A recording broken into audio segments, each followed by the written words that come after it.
para que o progresso das ovelhas contribua para a alegria eterna dos pastores. Meus irmãos, boa noite. Muito bem, hoje eu peço licença, não vou comentar a palavra, mas vou comentar sobre a vida do santo, que hoje nós celebramos, o Papa e Doutor São Gregório Magno. Viveu no final do século VI, início do século VII.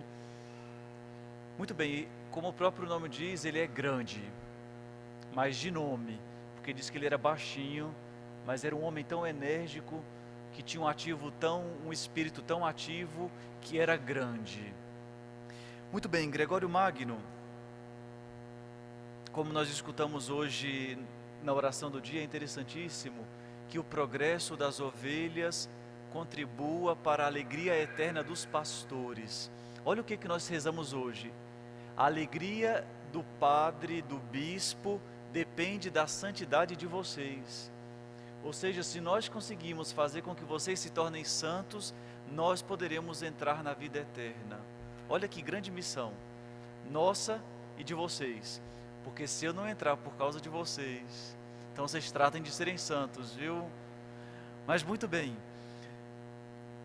Gregório Magno, para a gente entender como ele é tão importante na igreja, que quando a gente chega na Basílica de São Pedro, tem aquele famoso Espírito Santo lá no altar da cátedra, e do lado da cadeira que está pendurado na parede, tem 4 homens, 4 santos de um lado, 4 santos do outro, que são 4 doutores do mundo oriental e 4 doutores do mundo ocidental.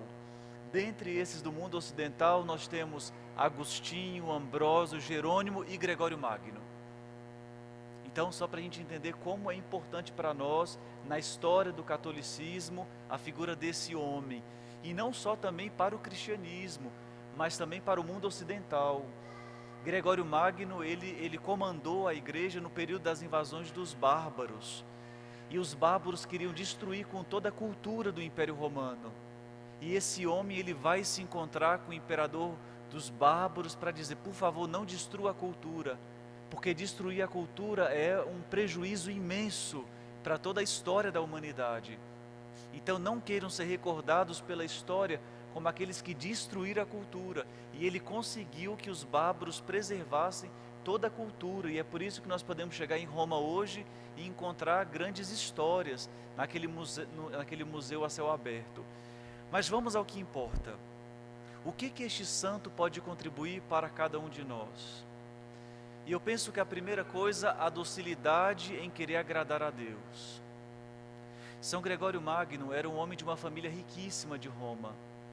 E pelo fato de ser de uma família rica, ele fez o cursus publicum, que era aquele estudo que as pessoas faziam para assumir os encargos públicos, para serem políticos. É tanto que com 30 anos, São Gregório Magno assumiu a prefeitura de Roma. E logo depois que ele deixou de ser político, ele quis ser monge. Ele diz, uma vez que eu já ajudei no mundo da política, agora eu quero dar a minha vida a Deus. Mas depois o Papa disse, Gregório, eu preciso que você vá para Constantinopla e seja o meu núncio, o meu representante ali.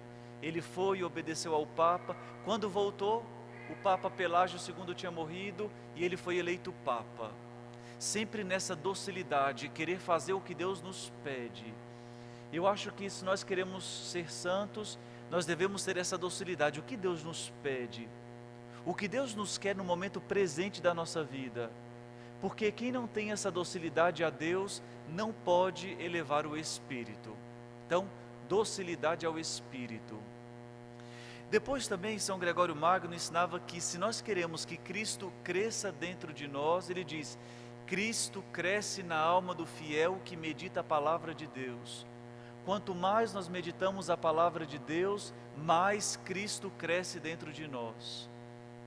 Ou seja, Cristo nasceu na nossa alma no dia do nosso batismo. Mas esse Cristo que nasceu no dia do nosso batismo, ele precisa crescer. E ele vai dizer então, todas as vezes que um cristão se dedica a ler e a meditar a palavra de Deus, Cristo cresce na alma dele.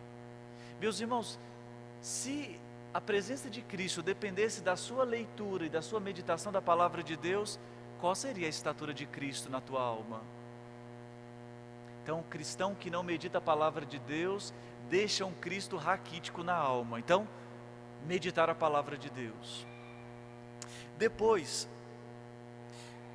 Gregório Magno, na sua primeira letra, na sua primeira carta, ele faz menção da morte de um rei bárbaro, Altarico.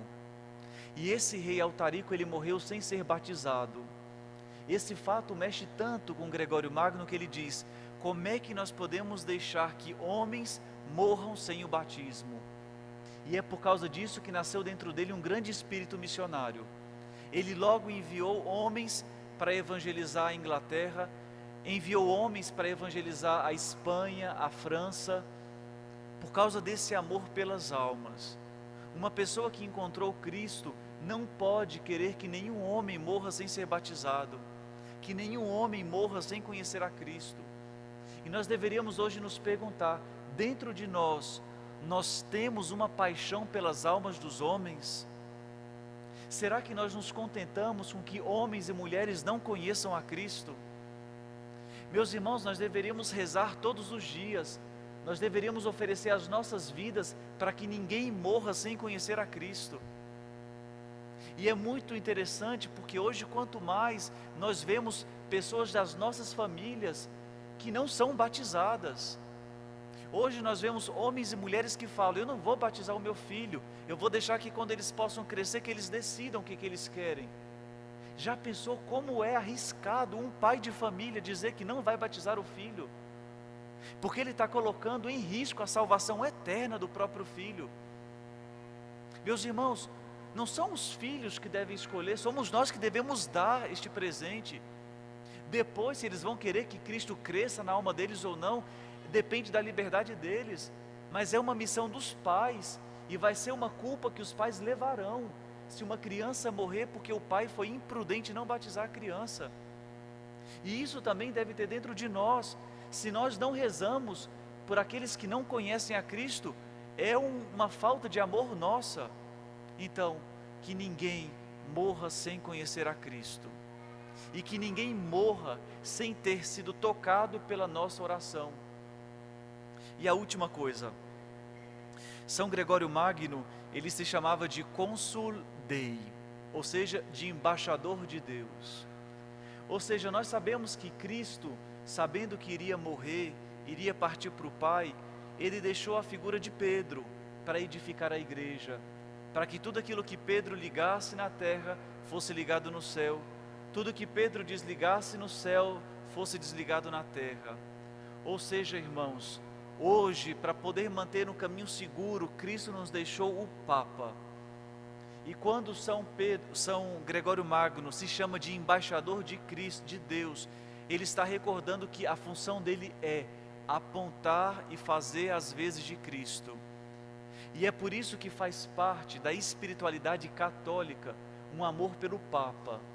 Eu não sei se vocês já observaram, mas em todas as vezes que nós rezamos a Santa Missa, nós fazemos menção ao nome do Papa, porque não tem como ser católico e não amar o Papa.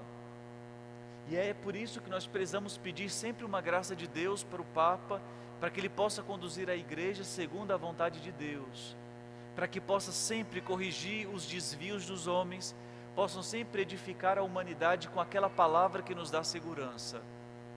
E se o Papa não vai bem, é porque nós rezamos pouco, e é por isso que nós devemos rezar mais pelo nosso Santo Padre. Então, falei demais, me desculpem, mas realmente Gregório, ele é magno, ele é grande, e vale a pena ler. Eu convido todos vocês a lerem as obras de São Gregório Magno. Ele tem uma obra que foi pedido os monges pediram que ele escrevesse comentando o livro de Jó, porque sobre a maldade no mundo é sempre complicado, a gente não entende por que existe o mal. E aí ele escreve esse comentário do livro de Jó, explicando a maldade no mundo.